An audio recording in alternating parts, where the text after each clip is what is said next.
Bite your chest. Kill this beat for me.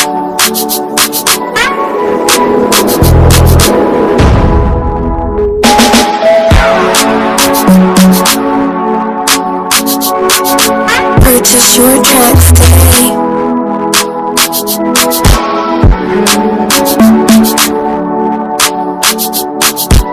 Ibabawe amatani kuje yewe mana yarabuze nabanje kujya ku ndege ibureye ma satama nigugije ikiza kugira yewe bicaye nakore igose bakari nahoze nkorera ibiceri nawe ahubwo nari nanakubuze kaniri akagora sije ko iki kigori nani cyo shaka kuri kiryoshe nta nubwo nago hacyaryoshye mwanzi ko cyaryoshye ko nakubwiye ko nta kigori nana ko nta kigori shaka urashaka iki nange sindi buguhe ese ngo nago muri kiryoshe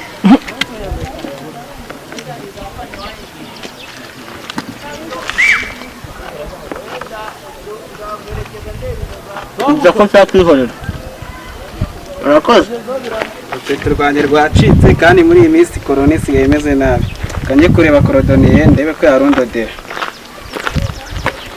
bite korodoniye ni byiza urwo rukweto cyangwa hariho urukweto rwanjye rwacitse akantu gatoya cyane gatoya aha ni hatoya na ni hatoya nyine urahadodera nk'igiceri cya veni angahe veni yonyine nutamijana ntabwo ndodo urukweto rwawe ariko se korodoniye ariko ni akantu gatoya ariko ni gatoya cyane kacitse ariko buya byibura ndagwa nk'igice cya senkanze nareka mfe kudoda kukuro nakundi nyine nizikoroshesha amangaye niza wana naza kugabanya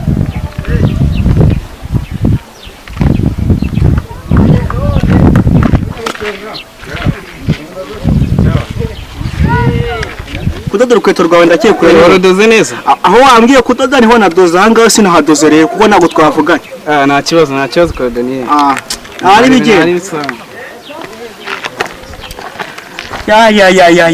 aya mafaranga ko mbona agiye kuba indyagurye ndetse ko niyizeye kare naje mu gitondo senkani igiceri cya senkani nanjye ngo yasenkani ubu ndaza gucyura iki kutavuga yiribuze kumaza mabaze ikintu ngiye gukora ibintu ntabwo byantunga ngiye kuba umutekamutwe hari ahantu ngiye guteka umutwe nigire pasiteri ubu ko ntabwo byantunga ngiye n'ibintu bizantunga gusa agenda uteka umutwe hari igihe uzagutekera nawe gutekerwa mu gatebo oya hari ahantu ngiye kujya ikanananure fata ibintu byawe ikananure acira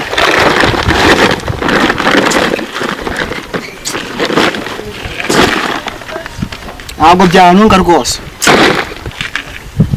urugendo rwiza reka nigendere mwana reka nigendere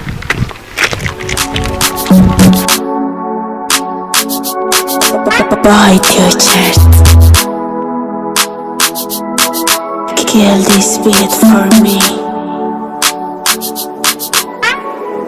ibintu byanangiza ntabwo ndi bwo reka nambare rwose rero ngiye kureba ahantu nateka umutwe nigize pasite usa baranyemera nambaye deshera rero ukuntu nzi ariko sinakoga reka nihanagure rwose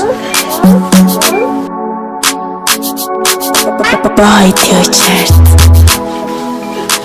nuko utajya kunywa inyonga ya danje n'inyanga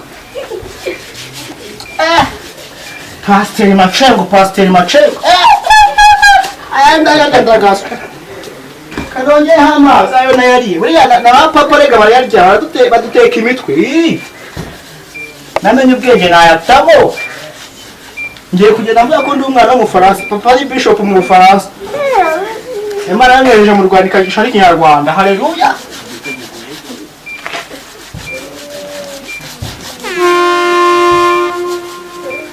naguze ikira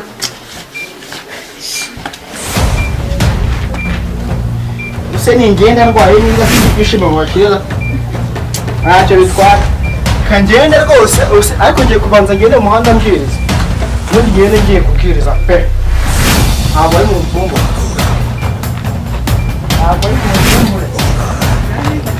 bari mwese mugomba gutura muzane amaturo jambo ry'Imana abaturage mwese muzane amafaranga biraza kumira byo kugenda navugana wajya muri rugo rw'umuntu nkajya guteka inyuma ikajya muri rugo rw'umuntu ikajya muri rugo rw'umuntu rwose kamere hariya hepfo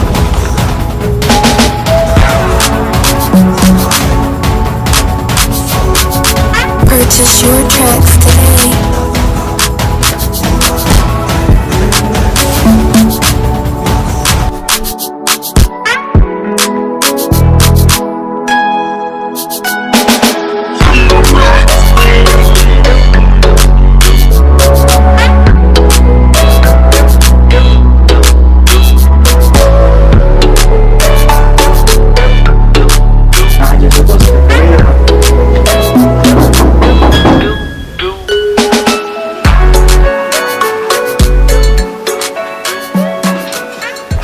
Numva baje.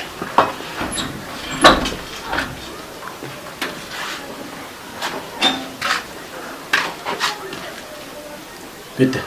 Urashaka iki? ni byiza naje kubwiza ijambo ry'Imana hano Imana yanyeretse ko harimo amadayimoni. Imana se yakuyoboye hano? Ko ariwe wari amadayimoni? Imana yabinyeretse ko hano ari amadayimoni. Naje kubabwira Amadayimoni se yabonye? Imana yabinyeretse. Ubibwiwe n'iki ko ari amadayimoni? Imana yabinyeretse wa munyarwanda.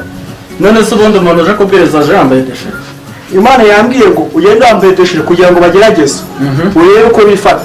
Nakurikije amategeko y'Imana. Okay, ngaho injira. Urakoze. Ngaho tangira umbwire ukuntu Imana yakuyoboye kuza kubwiriza hano. Nyine Imana yambwiye ngo nze kubabwiriza. Kuko ijambo ry'Imana riravuga mu ngerageza ibya 10 n'amaturo nzabaha umugisha. Mukanya ubwo turaza gutura. Ahubwo tugiye gusoma ijambo ry'Imana. Niko byo. Ubundi ijambo ry'Imana riravuga ngo umuntu nagusaba amazi uzamuha amata, nagusaba amata uzamuha ji, nagusaba ji uzamuha fanta. Iyo niryo ijambo ry'Imana. Utavuga goya amagambo menshi, wavuga ibyo uvuga warangiza ukagenda. Ngiye gusoma ijambo ry'Imana. Nimwe gusoma ijambo ry'Imana. Akomeye ko dusoma ijambo ry'Imana turabanza twihana. Uri kubyumva? Ariko ngiye nkanjye mba nihanye Imana yambwiye ngo nze kubwiza nihanye. Ubundi nundira gutya ngiye nago mu Rwanda ari iwacu. Iwacu ni mu Faransa. Papa ni bishop mu Faransa. None ngiye Imana yanyohereza ngo nzaze kuba pastor mu Rwanda. Be gutya. Ngiye ikinyarwanda nakigishijwe n'Imana. Muri nago nzi kuvuga ikinyarwanda. Okay. Mbere yuko utangira kwihana. Uri kubyumva? Ngiye kwazana ngiye musubiramo akantu gato. Imana yavuze ngo umuntu nagusaba amazi uzamuhe ji, nagusaba ji uzamuha amata, nagusaba amata uzamuhe fanta. Naho utangira yihana. Okay, kanandiye nihane none. None mbabarire ko nisha abagabo 500.